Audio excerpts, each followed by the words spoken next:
¿cómo están todos? Primer tema. Primer tema. Vos sabés que hay un problema bastante serio con Liz Taylor en Estados Unidos. En realidad no con ella, sino con los médicos que presuntamente le han suministrado a través de pedidos de favor, entre comillas, recetas para que compre barbitúricos y para que se los tome en cantidades industriales aparentemente. Y esto ha generado toda una polémica alrededor de esta historia de las recetas de favor. Vamos a ver la nota, por favor. Elizabeth Taylor padecía grandes dolores cuando la semana pasada aceptó un premio que le entregaron en Palm Beach, California. Había estado internada por segunda vez en el centro Betty Ford. Se especulaba que los dolores de espalda la habían hecho volcarse a las drogas recetadas.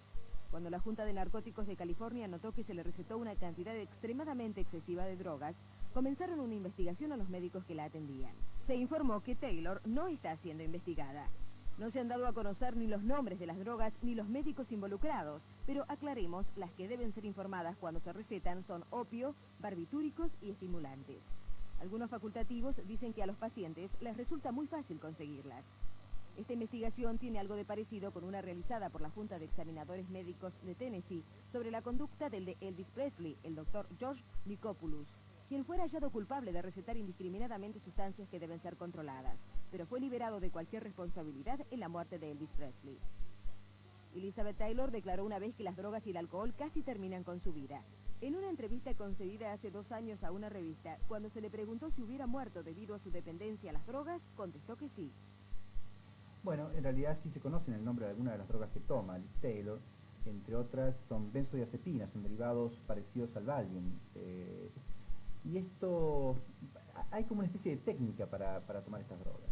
Por ejemplo, ella las toma con alcohol, lo cual implica potenciar el efecto depresor de estas drogas sobre el sistema nervioso central. Pero cuidado, porque todas las drogas de este tipo tienen un doble efecto, de acuerdo a la dosis en que se consuman. Son depresoras, por un lado, porque bueno, cuando uno está muy excitado, muy estimulado, este tipo de medicaciones disminuye el umbral neurológico y por lo tanto baja el tono emocional del individuo. Pero cuidado que, insisto, cuando se toman en dosis muy importantes, son altamente estimulantes. Quiero decir, si uno de alguna forma potencia ambos efectos, logra un cóctel que realmente puede ser mortal, y ese es el punto. Yo creo que alguna vez se lo han preguntado, como bien dice la nota, no sé cuál fue la respuesta, realmente no la conozco, pero sí sé que esto sin duda puede ser mortal si uno lo usa durante mucho tiempo. E insisto, en dosis tan importantes como las que seguramente está usando Liz Taylor, y por eso, y eso a su vez motiva la investigación a los médicos que le dieron estas recetas de favor. Cuidado con las recetas de favor. Claudio, tenemos también un informe relacionado con el SIDA. Así es nuestro tema habitual, así que afortunadamente hay una nota muy interesante que te invito a ver. Adelante. Para quienes se dedican al conocimiento, estudio y no pocos desvelos del síndrome de inmunodeficiencia adquirida, resulta incomprensible que en la Argentina no se hayan adoptado aún los programas preventivos que sirvan con mejor eficacia a un mayor control de la difusión de esta enfermedad, cuyo crecimiento es significativo en todo el mundo y también lo es en el país, ni se realice un seguimiento adecuado del paciente enfermo o infectado. El SIDA no debería ser una patología más. Es cierto que hay otras enfermedades que causan hoy mayores estragos desde el punto de vista humano y social por la cantidad de personas que están afectadas. Pero es que el SIDA, sostienen, no puede ser considerado por las cifras que hoy produce.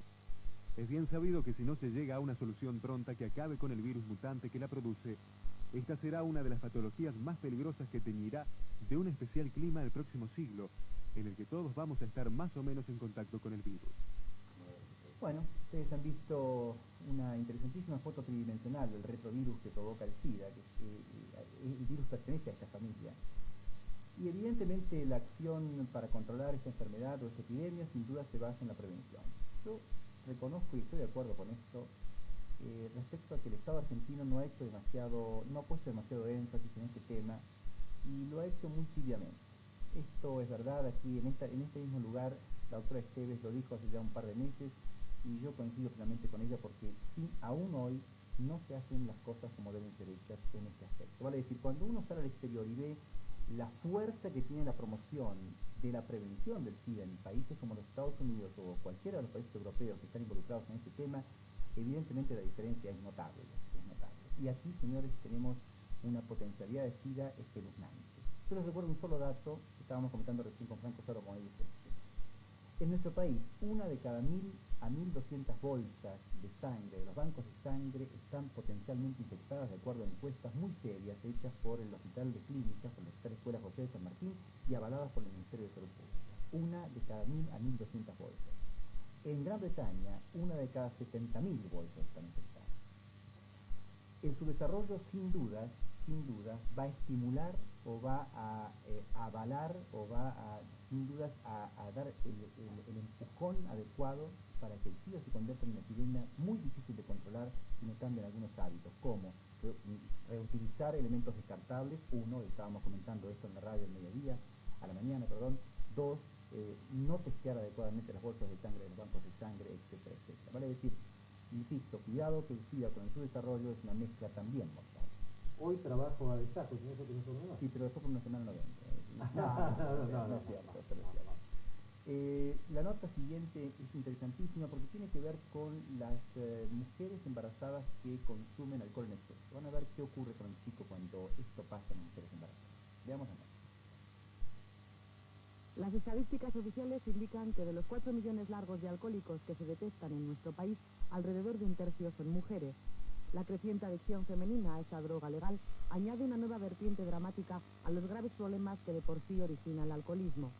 Los efectos del alcohol ingerido por la mujer embarazada sobre el feto son nefastos, sobre todo si bebe en el primer trimestre de gestación. En ese momento, el alcohol puede provocar en el embrión una amplia gama de malformaciones que difícilmente se corregirán después del parto y que se conocen clínicamente como síndrome alcohólico fetal. Este síndrome, según las zonas geográficas, afecta al 1 o al 2 por 1000 de todos los recién nacidos en España, es decir, a unos 1.500 bebés por año.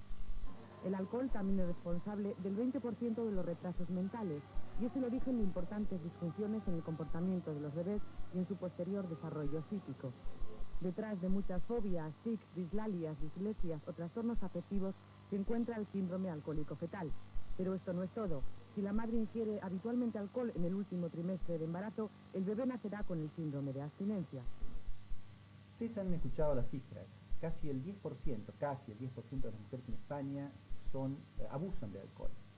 ¿Qué significa abusar del alcohol? Porque esto uno tiene que, de alguna forma, poner entre paréntesis la magnitud del tema, o la magnitud de la ingesta, porque si no parece que una copa de vino puede acarrear todo esto, y esto es absolutamente incierto. Eso no es cierto.